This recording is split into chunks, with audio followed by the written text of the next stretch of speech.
তেলটা গরম হতেই আমি একে একে সব ইলিশ মাছগুলো কড়াইতে ছেড়ে দিচ্ছি। মাছ ভাজতে আমার একটু বড়ই ভয় লাগে, তেল ছিটকায় বলে, তাই আমি দূর থেকে ক্যামেরাটা ধরছি। একটু হয়তো দেখতে ভুল হতে পারে, আপনারা অ্যাডজাস্ট করে নিন।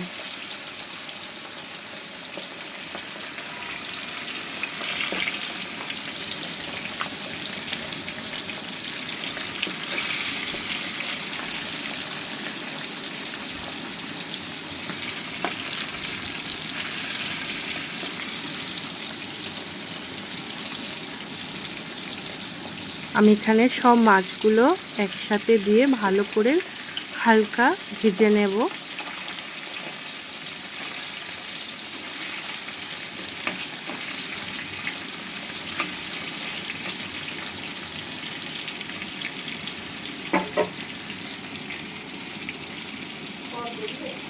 আমি এখানে আরেক পিঠ ভেজে নিলাম, উল্টে দিয়েছি, যেটা আপনাদের দেখাতে পারিনি।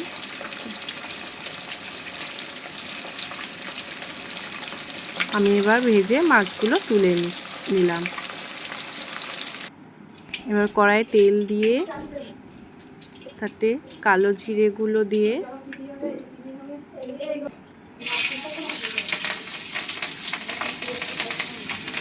কাঁচা লঙ্কাগুলো সব একে একে করে আমি দিয়ে দিলাম। এরপর এতে নুন, হলুদ আর একটু লঙ্কা গুঁড়ো দিয়ে ভালো করে একটু ভেজে নিলাম। এরপর জল দিয়ে ভালো করে ফুটিয়ে নেব।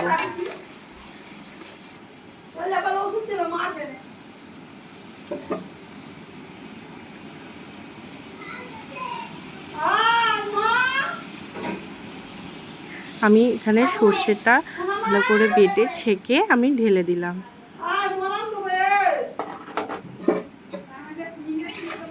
দেখতে পেয়েছেন কালারটা কত সুন্দর এসেছে।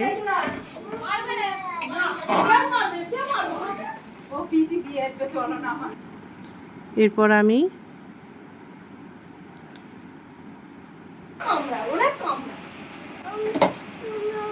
একে একে করে ইলিশ মাছগুলো সব ছেড়ে দিলাম।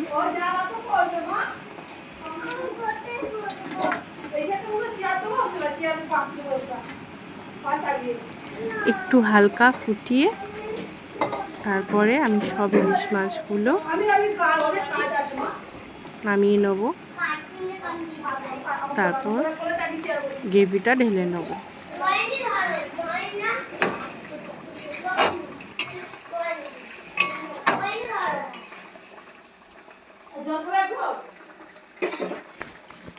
এরপর দেখতে পেয়েছেন আমার ইলিশ মাছের রেসিপি। কেমন লাগলো বলবেন।